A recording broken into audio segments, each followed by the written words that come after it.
actually just read you to give you a flavour, a little bit of leg over leg, the remarkable entries in the entry from the remarkable index.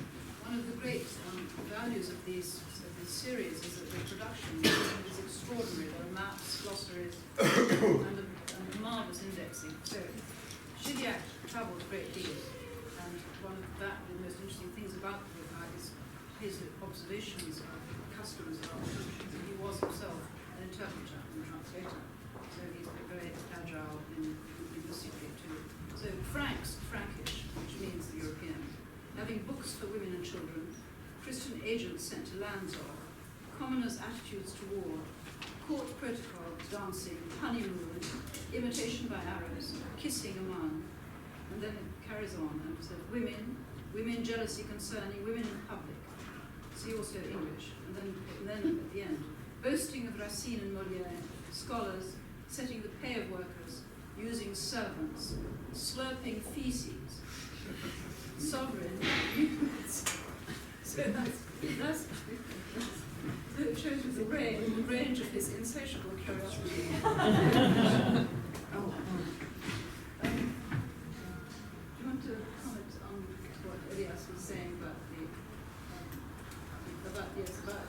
the effects of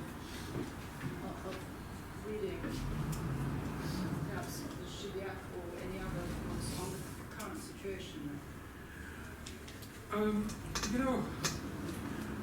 What can we say? We live at this peculiar moment when this whole sort of experience of 19th century modernity, early 20th century modernity is really under a kind of erasure, on both sides. It's under erasure from our side, from the Arab world, from India, and equally it's under erasure, over here. It's like at this moment we are really living out this kind of Orientalist nightmare, where everything gets stuck on, say, Muslims, Hindus, on these sort of primal identities. And again, what Elias said is absolutely true.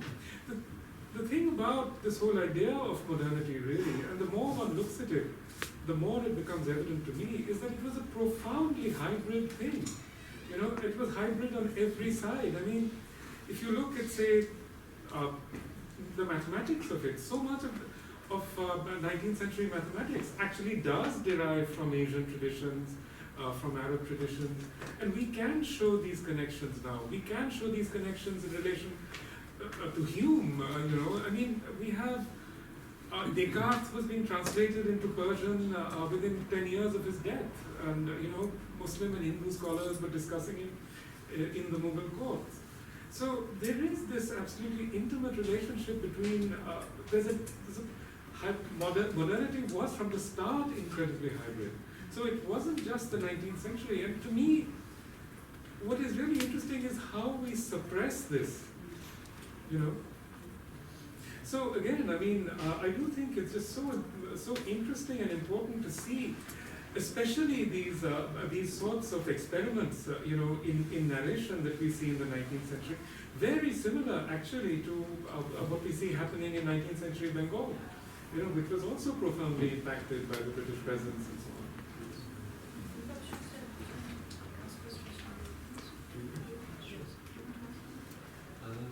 Should I just say something about Shia, seeing as we've been talking about this novel, which is very James-like, looking forward and looking back. It's a very visceral and bodily book, even though it has these great goals, I suppose, the goals and effects that Elias has talked about. Many people knew the book and studied the book. This man was actually obsessed with the Arabic language in a way that I suppose a lot of Arabs are, but I mean, he seems to have taken it to an extra degree, and he seems to have been a walking lexicon, actually, of Arabic in the day that he lived in, so pre-existing Arabic. So his book is full of lists, and it seems to sort of dilute any sense that you have, because the lists of synonyms sort of undermine one's sense of a clear message, but in fact there's a cumulative effect. What I really want to say is that he was looking back when he was using lists, reproducing lists of words, looking back at the roots of the Arabic language in order to make it modern, which is a sort of paradox. And it's a paradox which I think probably that's what was talked about. But it's the same thing that Ezra Pound was doing. I'm not saying this that Ahmed Faiz Shridiap was a worthy writer just because he does something that Ezra Pound did. But Ezra Pound and Yeats were interested in looking back to the tradition of the languages of the West in order to modernize it. It's a strange paradox. There's also comic pomposity, comic archaisms, which is also Joycean. Lots and lots of long jazz-like riffs. Can I just add one thing? The thing with the Loeb in the classics in English, when it's published, there's already a wealth of modern literature that the reader has, whereas the same doesn't exist in Arabic. Perhaps this is too ambitious, but what would be really important at this point, to add to what's being said, is that what one needs actually is a new introduction to how to read Arabic literature, whether pre-modern or modern. That is the problematic, because the genealogy has to be completely changed. And as great, maybe I'm just a pessimist of course, as great as these translations are, unless one has a narrative to put all these on the shelves, they will not mean the same thing. And it's something quite important. After 9/11 and before and after the 2003 war, you would hear this refrain about what have the Arabs ever given us, or what have the Muslims ever given to the world. And of course, to assume that any group has not given, but so this relationship between literature and civilization is very strong. Not that having modern literature would have stopped wars, but it gives civilizational worth to other cultures. And we know how this was visceral, and everyone is familiar with the Minute on Education in India, when all of the literatures written in Arabic or Persian or what have you were not worth one shelf of English literature. So I think it's incumbent, of course, the conference would be great, but also to frankly write, with all due respect to the recent introductions to Arabic literature, and they're all problematic, even the most recent one by a colleague and a friend of most of you. But Roger Allen, no, I mean it's very good, but it actually doesn't break out of the old narrative. So a new introduction to Arabic literature would be a great companion to all of these works. I actually, it worries me. I'm very ignorant about it, so I would need the book.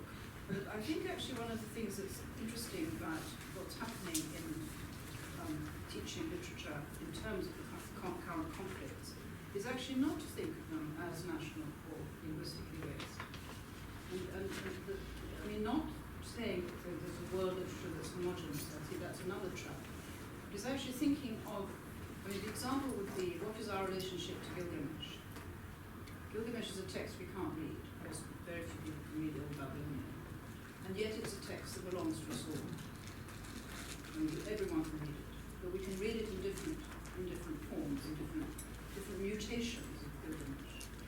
And it belongs to a history that is one of Amitav Ghosh has this phrase, she called the book Medzater, Middle Earth, but not Middle Earth as in Tolkien, but it means really common ground. It's the idea that civilization is a common ground where our imaginations meet one another. So you need a history, I think, of this, the common ground, in which Arabic literature has its very strong place. It's true, but there's always the problem of scale when it comes to anything that's world or global. So oftentimes when non-European or non-Western literature cultures are brought in, they're brought in a tokenized way, or they're brought in a ornamental way. So we need to change. It's not a level playing field. I completely hear you and agree with you. But it's not a level playing field, and it requires something more drastic as to how we change the way we think of modernity and change the way we think of the world. I'm always fond of this example of the map, that until 15 years ago, all of the maps of the world were wrong. They represented Africa as much smaller than it actually is, and made Europe appear much, much bigger. And these were all supposedly scientific maps. That's how the people see the world, but it's not the real world. I think we should turn to you. If you- Have comments or questions? Sure. I have a question maybe for Professor Khoury or for other panelists as well. Specifically, what was mostly mentioned sort of with the bilingual edition, that this is for a global audience, a Western audience perhaps, but it's also for a young Arab audience. What is the role of young Arabs specifically, and what's their relationship with this literature? Is there a need for a bilingual edition for young Arabs? Is this in any way directed with them in mind, or is that not on the table? No, I think that the conditions, our conditions nowadays, I mean, for the diaspora that is becoming serious. Now the diaspora, the Syrian diaspora is maybe the biggest catastrophic diaspora in modern times. With the diaspora, I think having it in two languages will help a lot, and will help to make people reintegrate, not in the national sense, because reintegrate in the national sense will, I think it's not the role of literature. I mean, literature will be misleading to take people over national, because only bad literature will take people over national feelings and so on. But it relates with the language, and it puts this culture, and here I speak about Shadia, but about other things also. It puts this culture in the middle of the culture of the world. I mean, it's very interesting to compare Shadia, because Shadia lived in London and in Paris, of course, and in Malta, and in Istanbul, and in Tunis, and so on. But it's very interesting to put him in the problematics of the literature, French literature which was published in his time. And I think in this sense he would be very avant-garde, and really avant-garde, contrary to people whom we think are avant-garde. Like Khalil Gibran, for example. Khalil Gibran, no, I'm not, just because I was teaching the Prophet last week. And I have a problem with this book. But Khalil Gibran was of course avant-garde. His language, his romantic language was very interesting and avant-garde in classical, in Arabic literature. But William Blake in the 20th century is now an avant-garde figure in English literature, I suppose. So whereas Shadia, although as Philip said, he is a man who knew the Arabic, who was in love with Arabic language, with the classical Arabic language, and he looked at the past in order to innovate the language of the present. But he can be an avant-garde in all the senses, not only as an Arab writer. Now here, I think rereading and maybe making a smaller abridged copy of Saq ala Saq in Arabic and in English will be very helpful for people to rethink what is fiction. Because Shadia is suggesting something when Amitav spoke about Jamal Ghitani, for example, a tradition which in the late 20th century and the 21st century will become a major part of the tradition of the modern Arabic novel. Yani Emil Habibi, Jamal Ghitani, and others who are inspired by the Knights or by the classical Arabic literature, who are now the avant-garde of modern Arabic novel. And this is another trend which can find its roots in Shadia's work or in Muwailhi and so on and so forth, which will totally change, as Sinan was saying, the curriculum and the canon of modern Arabic literature. So in this sense, of course, it's very important, and making it in English will facilitate things Because not only we have a diaspora, but also we are losing Arabic language even in the Arab world. I mean with all the developments in technology and the disaster that's taking place in the education in the Arab world. In Lebanon or in Egypt or, now not to speak about Syria and Iraq, because I don't know what's going on there, but in the two countries that are still surviving, I can speak about education in Lebanon, which is totally collapsing, and the dominant is once again back to schools. I'm speaking about schools, not about universities, of the missionaries and of English and French and so on and so forth.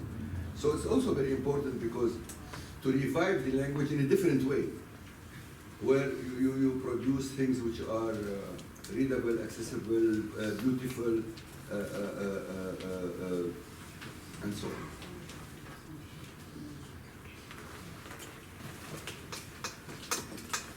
Yes. I have a question for Professor Kennedy. There were other projects, and there still are other projects that do something comparable, maybe not, with a smaller scale. And the problem they faced historically has been that you produce an excellent translation, and it's out there, and it's edited properly, but then it goes to distribution, and distribution is, no one can get copies of these amazing translations. And is this something that is being addressed for this project in particular? Well, you're right. There are other projects like the AUC Press and other AUC places. Press, yeah. Then there's the Brigham Young series with some theological texts, and the Ismaili, the Center for Ismaili Studies, so it's a series of Ismaili texts in Bangladesh. And that serves its community, which is they expect that distribution beyond that community is important. Obviously, we're aware that these books don't distribute themselves, and the big challenge is to, in order to make this a successful project in the way that I hope I talked about before, these books need to be available and found, discovered by people. It's serendipitously in Barnes and Noble, on the internet. Part of the answer is that we're conscious of this being a 21st project rather than something that started in the 20th century. Therefore, it has an online presence. I don't know if that solves the problem, but it helps to solve the problem of distribution and making people aware. It's a very important question. Yeah, I wanted to look at that question a little further. There was a piece in the New Yorker early summer on poetry written by ISIS and Osama bin Laden in the context of a history of the New Yorker not publishing articles on Arab poetry and literature. And I just wondered what... The authors behind it. There were two authors, right? Yes, the other one Yeah. not here. Right. I was just wondering how, I mean, in response also to Sinan's comment about kind of the impression of the absence of a contemporary scene. How to wedge that open in this New York and U.S. environment? Well, you had something to say about that. Yeah, that piece, sorry Robin, is quite problematic actually, in so many ways. I mean, from the over-determination, the New Yorker publishes a small piece of Arabic poetry once every 6 years maybe, and so, but when terrorists write poetry, it becomes important. But there are problems in the methodology of the piece because there are all these assumptions about how widespread this poetry is in these circles of the jihadists, and none of them are really easy to prove. But also it goes back to this problem that Mahmoud Mandani spoke of, this whole culture talk. What it does, it displaces the complicated reasons as to why young men join ISIS. And there is no consensus, but definitely there are many, for sure, poetry or discourse will definitely enchant someone. Or after they join, it might reinforce their ideology. But as much as I relish poetry, not the type that is written by that lady, but it ends up displacing the actual material reasons as to why young people join ISIS. But it's quite telling, I think, as to when does the vibrant modern culture in the Arab Islamic world become important? When it produces terror and violence, not when it's speaking of life or love or what have you. And that's not the fault of the authors, of course, but that's the editors, or the fault of the other co-author, not Robin Prescott, do you want to reply? Well, I don't want to speak to the New Yorker's editorial policy. I'm actually with Sinan on that aspect of things. I wish they did publish a lot more Arabic poetry, and the reasons why they don't, I suppose, are open to interpretation. I mean, as to the question on displacing the political motives, but the piece isn't really about recruitment. I think that's a slightly unusual way of reading the piece. The piece is about the imbrications of poetry and ideology. Methodologically speaking, is it hard to prove? I suppose it's hard to prove, but if you do spend any time hanging out, as I did with great displeasure in jihadi chat rooms, you discover that every single one of them has a very large section dedicated to poetry. So I don't, methodologically, I suppose you could hope for statistical examples, but it seems to me that it's quite clear that it's a very widespread phenomenon. But we weren't looking at this really as except in passing as a recruitment tool, because who knows? Who knows how effective it is or isn't? So I don't think it displaces. I don't think we have anything to say one way or another. As Sinan says, it's very much an open question as to why people join. But he didn't really have anything much to say about that one way or another. I forgot to say one sentence. The problematic sentence was that you cannot understand ISIS without reading their poetry.